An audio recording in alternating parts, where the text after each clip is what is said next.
Hello everyone, तो स्वागत है आपका हमारे यूट्यूब चैनल वाडियर से कैम्प में। अब बहुत ही कम टाइम बचा आपके डब्ल्यूबीसी के एग्जाम में और अब टाइम आ चुका है हमारा एक बहुत प्यारा और अच्छा स्ट्रेटजी बनाने का और एक अच्छा स्मार्ट प्लान बनाने का, जो कि हमारे डब्ल्यूबीसी प्रिपरेशन को बहुत अच्छी और स्मूथली तरीके से कंप्लीट करवा दे और एक ऐसा तरीका जिससे हमारा मार्क्स भी एटलीस्ट 100 के अप्रॉक्स आ जाए। ठीक है, देखो ये जो स्ट्रेटजी प्लान मैं आपके लिए लेके आ रहा हूँ, ऑनेस्टली बोल रहा हूँ कि ये प्लान हर बच्चों के लिए सिमिलर नहीं हो सकता है, क्योंकि कुछ बच्चे ऐसे होंगे जो भी बहुत कम पढ़ाई की होंगे, कुछ बच्चे ऐसे होंगे जो थोड़ा बहुत मिडिल फेज में होंगे और कुछ बच्चे ऐसे होंगे जो कि मिडिल से भी ऊपर होंगे।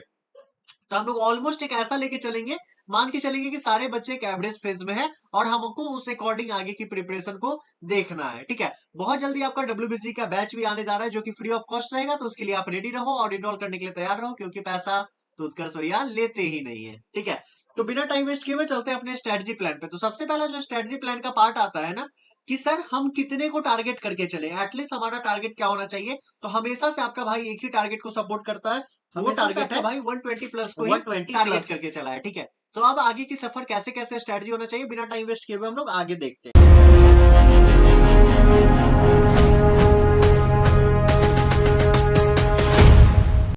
सबसे पहला जो हमारा टारगेट है ना, वो टारगेट ब्रेक डाउन कैसे होना चाहिए, यानी कि किन किन स्टेप में हम अपने टारगेट को तोड़े जिससे हमारा टारगेट इजिली अचीव हो जाए, है ना।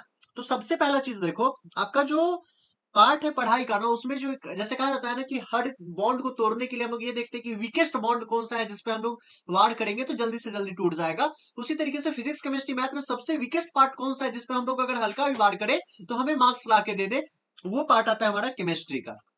तो श्योर शॉर्ट केमिस्ट्री में हमें लेके चलना है कि 40 टू 45 मार्क्स हम लोग अचीव कर ही ले एट एनी कॉस्ट, क्योंकि हमें 120 प्लस लेके आना है। कितना लेके आना है? 120 प्लस लेके आना है। बात करें जहां पे भाई आपकी फिजिक्स की ना, तो फिजिक्स के लिए मैं बैठा हूं, आपको टेंशन नहीं लेना है, बट फिजिक्स में फिर भी अपन 35 से 40 के बीच में लेके चलेंगे, क्योंकि केमिस्ट्री से थोड़ा सा टफ हो जाता है। और जहां पे हम लोग मैथ्स की बात करें तो वहां पे 45 टू 50 सर, केमिस्ट्री 40 टू 45 और मैथ्स में 45 टू 50। तो गधो याद रखना, आपका डब्ल्यूबीसी का एग्जाम है और मैथ्स आपका 100 मार्क्स का होता है। पहला है एक्यूरेसी और दूसरा है स्पीड, यानी कि आपका एक्यूरेसी रेट भी बहुत अच्छा होना चाहिए, यानी कि आपका गलती बिल्कुल भी नहीं होनी चाहिए। और अगर बात करें आपकी स्पीड की, तो स्पीड भी उतना ही ज्यादा होना चाहिए। याद रखना, डब्ल्यूबीसी और जेई में सबसे बड़ा डिफरेंस यही आता है कि जेई में स्पीड मैटर करता है, बट डब्ल्यूबीसी में स्पीड बहुत ज्यादा मैटर करता है। कॉन्सेप्ट उतना टफ नहीं आता, बहुत इजी लेवल के क्वेश्चंस भी नहीं बोलेंगे, बट हाँ ऐसा क्वेश्चन है जो फॉर्मूला बेस्ड क्वेश्चन भी बहुत जगह आपको देखने को मिल जाएगा। बट वहां पे बच्चे क्या गलती कर देते हैं, सारे के सारे क्वेश्चन को अटेम्प्ट ही नहीं कर पाते। क्यों नहीं कर पाते?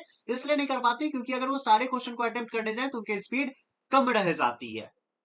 आई होप इस वीडियो के बाद आपको ये चीज क्लियर हो गई होगी कि आपको किस चीज को कितना टारगेट करना है। अब जब टारगेट करना है तो भाई आप तो बोल दिए फिजिक्स में 35 से 40 मार्क्स ले आओ, लाओ कहां से? तो लाने का दो इजीएस्ट वे है। पहला, वॉरियर से ऐप को सब्सक्राइब कर लेना है, जहां पे आपके भैया पढ़ाते जाएंगे, आपको पढ़ते जाना है, क्वेश्चन बनवाते जाएंगे, आपको बनाते जाना है ना। दूसरा तरीका, मॉडर्न फिजिक्स को पढ़ना है, एकदम बहुत तगड़े तरीके से पढ़ना है। अगला, करंट इलेक्ट्रिसिटी को पढ़ना है, मैग्नेटिज्म को पढ़ना है, ऑप्टिक्स पढ़ना है, सेमीकंडक्टर पढ़ना है। कोई टॉपिक हो चाहे नहीं हो, ये टॉपिक को करना ही करना है, एकदम बेस्ट लेवल पे करना है। लास्ट ईयर का प्रिडिक्शन मेरा ऐसा लगा ना भाई, मैं क्या बोलूं। Matrix and determinant, set and relation के लिए मैं मैथ्स में बच्चों को पागल की तरह बोलते रह गया, और बच्चे भी मुझे पागल ही बोलते रह गए, क्योंकि उनको लगा इतना इजी टॉपिक से कैसे आएगा। बट एक बार जाके चेक करो कि लिटरली भाई कितने मार्क्स का आया है इस दोनों टॉपिक से क्वेश्चन। और सोचो कि इस टॉपिक पे कमांड करने के लिए सबसे मिनिमम टाइम चाहिए। इजीएस्ट चैप्टर है ये सब। सेम कहानी मॉडर्न फिजिक्स के साथ है, इजीएस्ट टॉपिक है बट मार्क्स भर भर के लाके देगा। सोचो ना, एक मॉडर्न फिजिक्स में 5 इजी इजी चैप्टर आते हैं, अगर एक एक क्वेश्चन भी आ गया तो 5 क्वेश्चन रे, क्या चाहिए जिंदगी में, है ना। तो इसलिए मॉडर्न फिजिक्स पे अपने को ध्यान देना है। ध्यान से सुनते जा, मजाक मस्ती में नहीं रहना, नहीं रहना। केमिस्ट्री, केमिस्ट्री आपकी तय करेगी कि आपकी और आपके डब्ल्यूबीजी के बीच में कैसी केमिस्ट्री है ना। बोलता है ना कि आपके और आपकी सुंदर कन्या के बीच में क्या केमिस्ट्री है, वो केमिस्ट्री आपकी केमिस्ट्री ही यहाँ पे तय करेगी। और कैसे तय करेगी? इनऑर्गेनिक के साथ करेगी। और इनऑर्गेनिक करने के लिए क्या चाहिए? एनसीईआरटी की बुक चाहिए, कुछ नहीं करना है। डेली एक चैप्टर उठाना है, एनसीईआरटी पढ़ते जाना है, रटते जाना है, पढ़ते जाना है, रटते जाना है, पढ़ते जाना है, रटते जाना है। और ऐसा इनऑर्गेनिक पे कमांड करना है ना कि कोई आपके इस रिश्ते को तोड़ ही ना पाए। सर फिर ऑर्गेनिक फिजिकल के लिए क्या? ऑर्गेनिक के लिए भी एक हद तक आप एनसीईआरटी के पास जा सकते हो, निर्भर हो सकते हो, और जहां पे बात फिजिकल की आएगी वहां पे आपके भैया है ना, देख लेंगे। हाँ मतलब केमिस्ट्री का भी फिजिकल मैं देख लूंगा, आपको टेंशन लेने की आवश्यकता नहीं है, आपके लिए इतना तो कर ही सकते हैं, है ना। तो सबसे पहले मूल कॉन्सेप्ट थर्मोडायनेमिक्स, जीओसी, ठीक है, कोऑर्डिनेट, ये सारी चीजों पे एनसीईआरटी पे फोकस करना है, कोऑर्डिनेशन कंपाउंड पे फोकस करना है। हाँ एक चैप्टर यहाँ छूट रहा है, केमिकल बॉन्डिंग पे भी फोकस करना है। केमिकल बॉन्डिंग भी अपने आप में एक बहुत ही तगड़ा और अच्छा चैप्टर है, ठीक है। इतना समझ गए होगे तो आपके ये जो सबसे रद्दी वाले पार्ट आते हैं ना मैथ्स, उस मैथ्स में किस पे फोकस करें। देखो आंख बंद करके आप 12th के बच्चे से पूछो कि भाई मैं इंजीनियरिंग का तैयारी कर रहा हूं, मैथ्स का कौन सा चैप्टर करना है, तो बच्चा ऐसे आंख बंद करके क्या बोलेगा पता है, भाई कैलकुलस कर जा। क्यों बोलेगा? क्योंकि सबको पता है कि कैलकुलस हमारी प्रायोरिटी है, और वही यहां लिखा है कि कैलकुलस आपकी भी प्रायोरिटी होनी चाहिए, ठीक है। मैट्रिसेस एंड डिटर्मिनेंट तो मैं भूल ही नहीं सकता, फिर से बोल रहा हूं मैट्रिसेस एंड डिटर्मिनेंट अपन करेंगे, क्वेश्चन आया तो भी बढ़िया, नहीं आया तो भी बढ़िया, अपना 2 से 3 घंटा ही तो जा रहा है। अगर 2-3 घंटे में अगर 10 मार्क्स सिर्फ मैट्रिसेस एंड डिटर्मिनेंट ला के दे दिया तो सोचो कितना बल्ले बल्ले हो जाएगा। तो क्या बताओ मैट्रिसेस एंड डिटर्मिनेंट छोड़ने की आवश्यकता है? बिल्कुल नहीं, ठीक है। अगला पार्ट आता है वेक्टर 3D, फिर आता है प्रोबेबिलिटी। साथ ही साथ एक टॉपिक और करके जाना, स्ट्रेट लाइन। कौन सा टॉपिक? स्ट्रेट लाइन, एकदम करके ही जाना, करके ही जाना, सुन लिए ना, करके ही जाना स्ट्रेट लाइन किसी भी हालत में। देखो straight line, limit, continuity, differentiability, integration, matrices and determinant, इतना करके जाना। बात मानो मेरी, इतना करके ही जाना, बाकी का आपका भाई देख लेगा। अगर इतना कर लिए तो भैया डेली हम लोग किस हिसाब से इस चीजों को लेके चले, टैकल करें, जिससे बहुत इजीली और स्मूथली काम हो जाए। सुबह उठते के साथ बचपन से पापा बोले माइंड सबसे फ्रेश, मतलब कि फॉर्मूला रट जाना है। फॉर्मूला रट गए, जिस दिन फॉर्मूला रटने का टाइम नहीं मिला उस दिन मैथ्स का क्वेश्चन कब करना? सुबह सुबह। बट हाँ नेक्स्ट डे याद रखना कि इनऑर्गेनिक भी कब रटना है एनसीईआरटी का? सुबह सुबह। जितना सबसे शार्प माइंडेड वाला चीज है ना उसको कब करना है? सुबह सुबह। Clear? I think crystal clear. दिन में जब नींद आते रहती है ना, जब आलस आते रहता है, मॉडरेट लेवल के क्वेश्चन, मॉडरेट लेवल, ना ज्यादा टफ ना ज्यादा स्मॉल, ना ज्यादा टफ ना ज्यादा स्मॉल, मतलब फिजिक्स, बना जाओ एकदम, दिन में बना जाओ, एकदम बनाना ही बनाना है। रात में फिर शाम में थोड़ा खेले घूम फिर के आए भैया, अभी तो एकदम मूड फ्रेश लग रहा है, अभी मजा आ जाएगा, मैथ्स, मैथ्स लो बनाना शुरू करो। तो ये डेली रूटीन आपके अकॉर्डिंग होना चाहिए कि आपका रूटीन क्या है। बहुत बच्चे नाइट में पढ़ते हैं, बहुत बच्चे डे में पढ़ते हैं, बहुत बच्चा इवनिंग वाला पार्ट में ज्यादा अच्छा पढ़ पाता है। आपका स्ट्रॉन्गेस्ट पॉइंट कहां है, आप उसको यूटिलाइज करो। जो आपका स्ट्रॉन्गेस्ट पॉइंट है वही आपको जीत दिला सकता है। ये जो मैं आपको स्ट्रेटजी दे रहा हूं, एक ओवरऑल दे रहा हूं, आपको एक नजरिया दे रहा हूं, आपको देखने का एक नजरिया सिखा रहा हूं। बट मेरी मानो, आपका स्ट्रेटजी आपसे बेटर आपको कोई भी नहीं दे सकता है। क्यों? क्योंकि आपको पता है कि आपका क्या प्रोज है, क्या कौन सा है, कहां पे आप स्ट्रांग है, कहां पे आप वीक हैं। तो मैं कैसे आपको बता दूं बिना आपको जाने हुए। बट हाँ आप जब आप खुद को एक बार मिरर में देखोगे, सामने खड़ा होके समझोगे कि आपका क्या क्या पॉइंट पे बहुत अच्छा पकड़ है, किस किस टॉपिक पे उतना अच्छा नहीं है, आप समझ जाओगे कि भाई मुझे इस टॉपिक पे ज्यादा ध्यान देना है, इस टॉपिक पे कम देना है।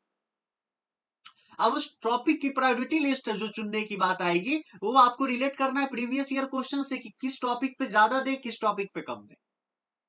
क्लियर? अब जो बच्चे मॉक टेस्ट देने वाले हैं उनके लिए भी एक बहुत अच्छी बात बता रहा हूं, मॉक टेस्ट दो, बहुत दो, बट ऐसा मत कर देना डेली 4 घंटा मॉक टेस्ट में बर्बाद कर रहे हैं, इतना मॉक टेस्ट देने का कोई फायदा नहीं।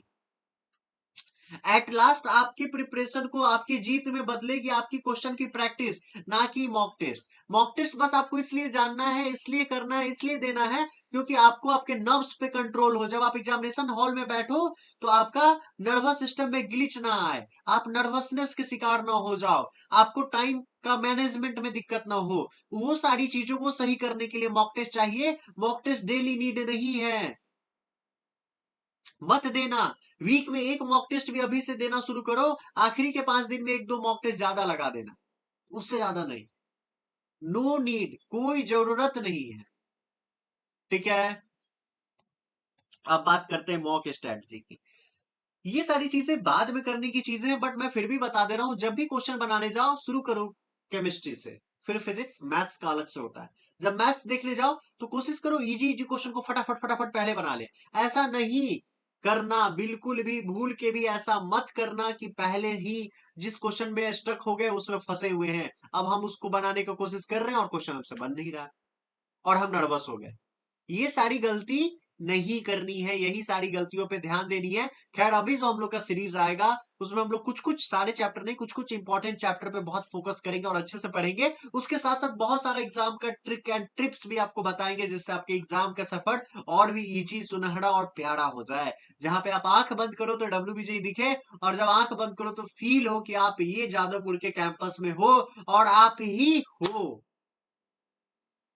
समझे?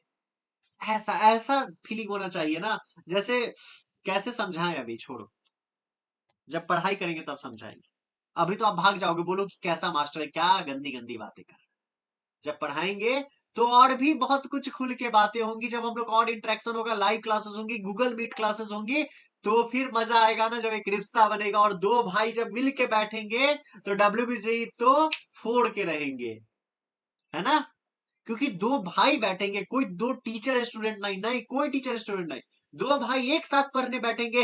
हम टेबल पे यहाँ पे अपने टैब के साथ अपने पेन को लेके बैठेंगे, जहां पे हम आपको पढ़ाते रहेंगे और पढ़ते रहेंगे, और मेरा भाई भी मेरे साथ साथ कहीं ना कहीं टेबल चेयर पे बैठ के इंडिया के किसी न किसी कोने से पढ़ रहा होगा, है ना। ये एक अटूट रिश्ता बनाने की सफर बहुत जल्द शुरू होने वाली है, इसलिए चैनल को सब्सक्राइब कर लो और व्हाट्सएप ग्रुप का जो लिंक डिस्क्रिप्शन में गिवन होगा उसको जाके ज्वाइन कर लेना। ठीक है, अब हमें एक एरर नोटबुक बनाना है। कहा जाता है ना कि आप लाइफ में क्या क्या गलतियां कर रहे हो उसको दोहराना जरूरी है, क्योंकि आपकी गलतियां ही आपके सक्सेस की सीढ़ी होती है। जैसे जैसे आप उसको अवॉइड करोगे वैसे वैसे आप अपने सक्सेस की ऊंचाइयों पे बढ़ते जाओगे। तो सबसे पहले एक एरर नोटबुक लिखना है। उसमें ये देखना है कि किन तरीके के क्वेश्चन में आपको दिक्कत हो रहा है, किस तरीके के कॉन्सेप्ट में आपको दिक्कत हो रहा है, कहाँ पे आपका टाइम वेस्ट हो रहा है। और ये सारी चीजों को अगर आप लिखोगे, उसके बाद नेक्स्ट डे जब आप उस एरर बुक को खोलोगे और देखोगे अरे 2 दिन से तो मैं सेम यही गलती कर रहा हूं, तो आपको खुद में एक शर्मिंदगी महसूस होगी कि डेली एक ही गलती कोई कैसे कर सकता है, इतना मूर्ख कोई कैसे हो सकता है। और शायद वो आपके लिए आपका गेम चेंजर हो, आपके लिए आपके जादवपुर का एक रास्ता बन जाए, क्योंकि शायद तीसरा दिन आप वो गलती रिपीट नहीं करोगे। क्रिस्टल क्लियर हो जाना चाहिए। ये सारी चीजें यहाँ पे सुंदर हैंडराइटिंग में लिखी हुई है। अब जब लास्ट 15 डे आएगा तो ओवरऑल क्या करना है ये वीडियो आपको फिर से मिलेगा, बट अभी के लिए समझो उस टाइम मॉक टेस्ट लगाने जाना, डेली मत लगाना, बट मॉक टेस्ट लगाने के लिए जाना, फॉर्मूला रिवाइज करना, एक अपना पूरा वीकली प्लान फिक्स कर लेना और कोई नए टॉपिक की तरफ मत बढ़ना। जब लास्ट 5 डेज आएंगे तो एरर नोटबुक जो आपके हाथ में रहेगा वो आपके लिए एक वरदान की तरह साबित होगा, क्योंकि एरर नोटबुक में जो आप ये डेली रिवीजन कर रहे थे ना, इन सारी चीजों को आप क्या करोगे, वापस से जब देखोगे तो आपको समझ आएगा कि आप क्या क्या गलतियां किए हैं और आपको क्या क्या चीज सही करने की आवश्यकताएं है। जब लास्ट का 5 दिन बचेगा तो एक जो सबसे इंपॉर्टेंट काम करना है वो है कि जिस टाइम आप एग्जाम देते हो, आपका जो एग्जाम का टाइमिंग है उस टाइम आपके माइंड में क्वेश्चन बनाने की प्रैक्टिस होनी चाहिए। यानी कि लास्ट 5 डेज में मॉक जब आप बनाओगे तो उसी एक टाइम पे बैठ के बनाओगे। क्यों क्यों नहीं, ये सारी चीजें हम लोग आगे वाले वीडियो में डिस्कस कर लेंगे। फाइनल टिप यही दूंगा, क्वेश्चन अच्छे से बनाओ, गेस करना, तुक्का मारना, इन सभी चीजों को अवॉइड करो, एक्यूरेसी रेट को बहुत ज्यादा हाई करो और अपनी स्पीड को भी अच्छा करो, साथ ही साथ टाइम मैनेजमेंट पे भी ध्यान दो। बाकी आगे अभी से बहुत सारे वीडियोस आएंगे जिसमें आपको बहुत सारी स्ट्रेटजी, प्लान, इंपॉर्टेंट चैप्टर्स के भी सब टॉपिक्स इंपॉर्टेंट, ये सारी चीजों पे हम लोग डिटेल में चर्चा करेंगे। फिर अपना कोर्स भी आएगा जिसमें पढ़ाई करेंगे, तो अभी से अब घबराने की बात नहीं है, बाकी सब कुछ आपका ये भाई देख लेगा। ठीक है, तो चलो आज के इस वीडियो में इतना ही। Thank you very much, thank you very much. I hope आप सभी ने चैनल को सब्सक्राइब कर लिया होगा और हम मेरे वीडियो को लाइक कर दिया होगा। तो मिलते हैं नेक्स्ट वीडियो में नई उमंग, नई ऊर्जा और नई जोश के साथ।